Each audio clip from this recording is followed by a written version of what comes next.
Fellow humans, it's Cassandra from evolvingknowledge.com, and I am no medical professional. No medical professional. I just consider myself a life experimentalist here to share with you the things that I have learned along on my journey. And today, one of the things that I would love to share with you is something that I do every day for good joint health. So, the joints, the joints are wrapped in a fluid sac. Now, with that fluid, as we age, it begins to stiffen from the mucus that we have in our body and just from being used. And if it is not taken care of, there are three things that you can do externally to help keep the fluid moving around in your body. Now, internally, as I said, when that mucus comes in there, as mucus goes into your body, in and out of your body, it's a natural thing. It goes into that fluid and helps to stiffen the joints. So when you have a high mucus forming diet, that can expedite it, and you can start feeling things like arthritis and stiff joints even at a tight skinned age. So, well, you can have tight skin at an older age too. Even in adolescence, okay, let's just go for that. And high mucus forming foods are going to be your white flour, your dairy, and your white sugar. Now, I'm not saying, guys, like, don't do it. I'm always about moderation. But if you have a super high diet in that and your joints are like, then, maybe just rethink that a little bit. So, either way, I'm here to show you the things that I do. So now with the three things that help with the joint health, three things that help keep that fluid is warmth, massage, and exercise by moving the joints, because that obviously the friction, all of these things deal with friction. So you can either put heat directly onto that, and that will help. That's why taking baths feel good.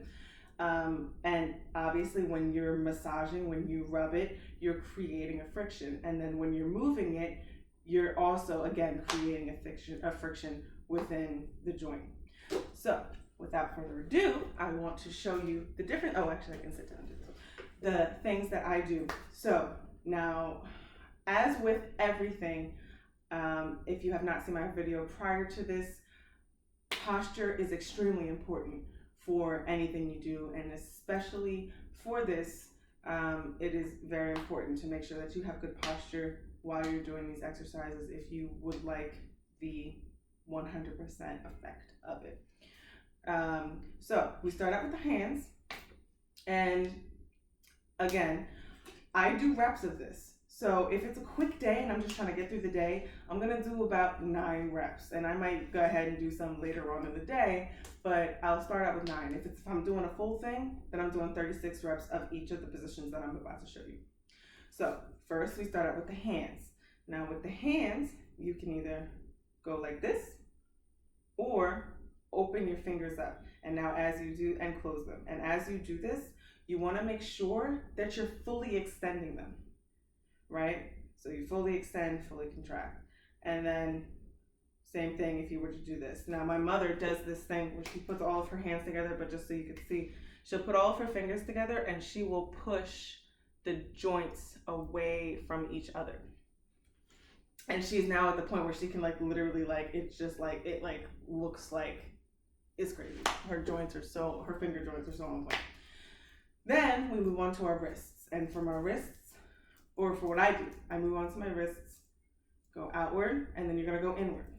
Then you're gonna do the same thing with your elbows. Your elbows, you're gonna go inward, outward. I mean, it doesn't matter which one you do first, just as long as you make sure that you do the opposing side. Because if you just do one side, then the other side, then the opposite direction it's not balanced. Next, then we're going to move on to the arms, and this is right where that shoulder, or where the posture is going to come in handy. Right? I do this standing. So I'm making sure that my shoulder is down and my pelvis is tucked, and I will bring my arm in full rotation. Now, for whatever it is, everybody has their own rotation. Everybody has their own limitations depending on whatever your age and your physical activity is. Some people, it might be this. And maybe you can work your way up to doing this, right? But you just want to make sure that you're rolling that joint and making sure you keep your shoulder down. And I will even put my hand here just to feel. Like when I was having rotator cuff I had an injury, I would definitely keep it here because it just made more of the assistance, I guess, because of the friction, moving the joint and having that pressure of my hand there as well assisted. And just as I did before, you're gonna go back the opposite direction. You're gonna do the same thing with the other arm. Then we're gonna go into the shoulders. So with the shoulders, you're gonna go up, back, down, and just do the circle, the shoulder rotation. And you do the same thing moving to the forward, right? And then I like to make sure, because when you lift and making sure that you lead with your chin, lift and bring down your chin, exposing the throat, that's good for your thyroid health and for your lymph. You're helping to spread the lymph throughout your body. Very good. So then we go on to the spine. So with the spinal rotation, again, making sure that you're in good posture, your pelvis is tucked, and that your shoulders are back and down. So I extend my hands out fully and I follow. I'm not just bringing my hands willy-nilly. I make sure that I'm actually following my hands with my gaze. And I use this also as an eye exercise because I will bring my eyes, my gaze past where I did before. So I'm stretching the different muscles of the eyes as well, which is very important also. So as you do that, then you're also going to slap the bottom of your kidney and the top of your shoulder lightly. Now for me, it might sound heavy because of my hands, but you just lightly tap them, and that actually ends up being a meridian for your energy centers. Those are good energy centers. So if you're feeling tired, even just doing this will help wake you up. And it helps with the spinal rotation.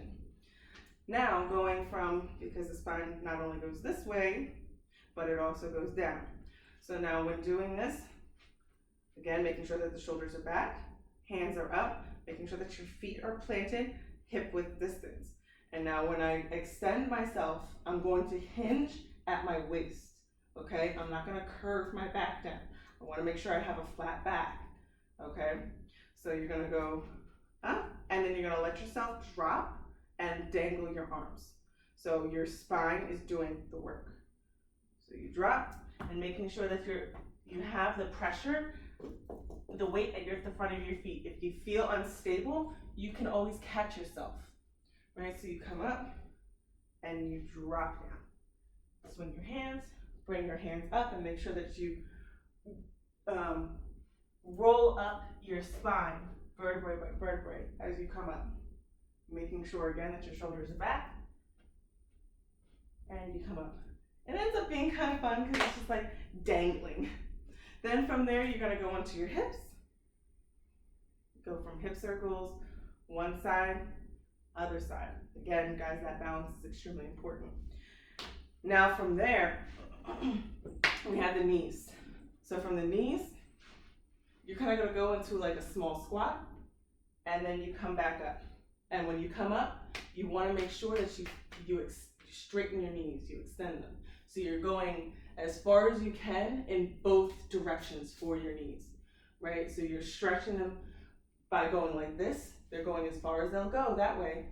And then when you tighten and straighten them, again, now you're doing as much as you can in the opposite direction because your knee doesn't bend backwards, right? And again, you want to make sure that you have a flat back. And do that the amount of reps that you do. And then when you're done, then you bring your feet together, straighten your legs, and then you're going to massage the knees. So you massage the knee balls, and you can actually feel how they are looser.